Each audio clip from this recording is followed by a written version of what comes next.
I have seen a lot of you out there asking for a shot calling guide, so today we're going to be doing just that. I'm going to be teaching you some of the fundamentals of shot calling a matchmaking team. My name is Nathan, and this is Blizzard Guides. Before we get into this video, you may have seen or heard that we are launching an IGTV channel, so if that's your kind of thing and you're interested, feel free to hop on over there and give us a follow. We post video announcements as well as dank memes. Anyway, let's get into this video.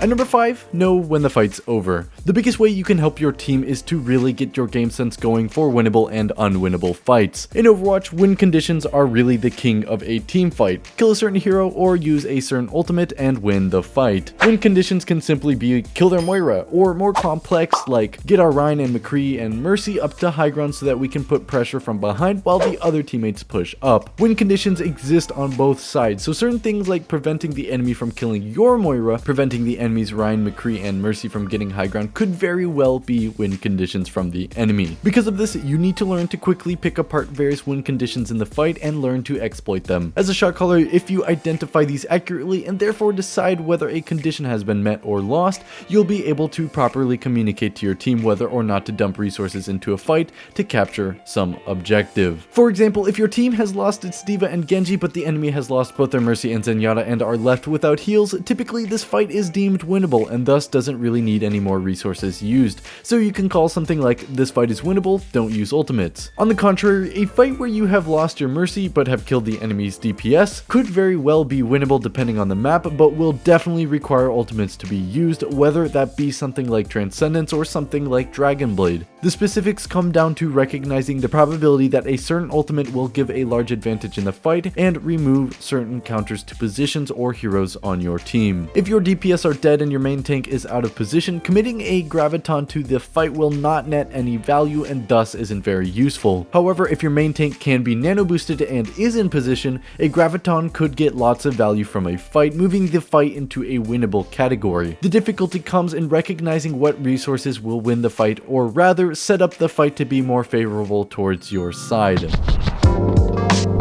At number 4, call out conciseness. I actually wanted this one to be included later in the video, but because I know some people might not complete the video, I want to put this sooner so that people don't get upset when I tell people to make callouts like, this fight is winnable, you shouldn't use your ultimates. The proper way to actually make this callout is by saying winnable, save ults. This is very important for making any shot calls. When you say something, you should really keep each callout as information dense as possible while remaining understandable. Rather than saying something like, Widowmaker is up top left on the balcony, have health, which may seem somewhat like an information dense and concise callout, you could just say something like Widow 1 at top left, which gets the more important information out first, clarifying additional information at the end in the event that your teammate does not immediately know the positions of the Widow. The general structure is most important detail first, followed by a clarifying detail.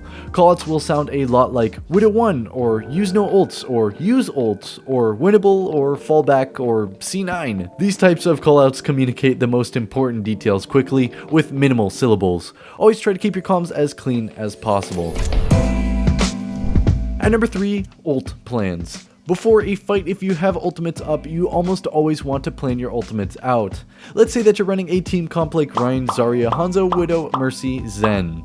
You have all 6 ults up. The proper plan would typically be something like use Grav Dragon first, and then if we need it, use Valkyrie, save transport their Grav if they have it, and if we don't get a good Grav, let's just use Shatter if possible. And then if we lose the fight or mess the combo up, let's just save our ults and fall back. Communicating something like this before the fight starts gets your entire team on the same page so that all of the ultimates are used to the best of their ability and also just allow you to snowball your ult charge off of the other teammates' ultimates. You could even say something like, hey Ryan, if you see an option to get a Shatter, then you can use it then, and if we need it afterwards, we can still use Grav plus Dragons to allow you to get some of your Shatter back. This would allow your Ryan to get a potentially fight-winning Shatter, meaning that you could save the Grav Dragon for later, while also having a backup plan in mind. behind. This may not always work depending on the responsiveness of your team, so if they do not respond or do not follow directions, don't concern yourself with getting them to listen or coming up with a new plan each fight. Your team either follows it or does not. If they don't follow a plan, it doesn't mean that the game is unwinnable, it just means that you'll have to rely on positioning more or raw damage and picks for the win, rather than just the ult economy. However, if you do have the option, come up with a game plan each chance that you have before a fight, whether it be from ultimates or from positioning, which leads me to point 2. At number 2, decide how you want to position your team. Let's say that your team comp doesn't have much range, you'll probably want to take a flank on both sides of the point into a tight corridor if the enemy doesn't have a spam comp, and then take the enemy by surprise into a place that you can be up close while denying sightlines from the longer range enemy heroes should they have them. A good example would be attack on point A of Anubis. If you have a short range comp, you probably want to go to the left side and fight the enemy that will be on the high ground while ensuring that your tanks block the sightline from the upper ledge that the enemy snipers will use if they have any snipers. Then if you get picks, you probably want to go to the right side of the point to force the enemy towards the left, where you can force them to hide in the small rooms where your close range damage team comp will thrive best. Identify the limitations of your comp's range and mobility so that you can decide where your team will go to get the most value out of the map's geometry. If you have a dive comp, you probably want to take positions where your team is unlikely to be seen until the moment that you can unload your cooldowns to hop on the enemy and start fragging kills.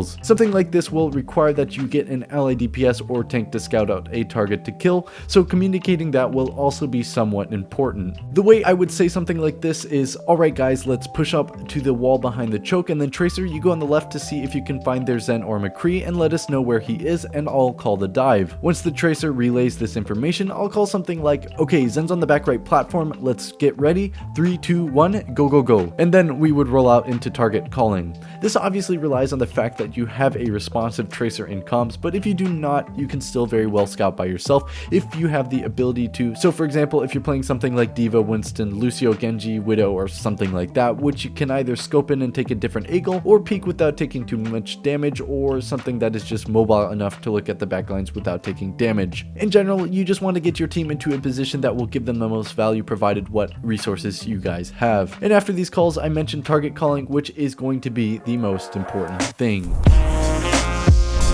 At number 1, calling targets in the team fight is the biggest thing that you can do as a shot caller. If you call targets and completely ignore the points of the rest of the video, you'll still end up being a good matchmaking shot caller. In organized play in games like Pugs and Scrims, you'll end up taking the shot caller role and the target calling role and organize them into 2 different roles. But in matchmaking games, this role can be assumed by any player and can be done by the shot caller as well. Target calling is as easy as it sounds. Just figure out who's the lowest or easiest to kill and say focus so and so. It makes it easier for your team to use resources efficiently, allowing you to win fights more efficiently. To be truthful, the target that you call doesn't really matter until you start getting into Diamond Plus, and even then it's not largely that important.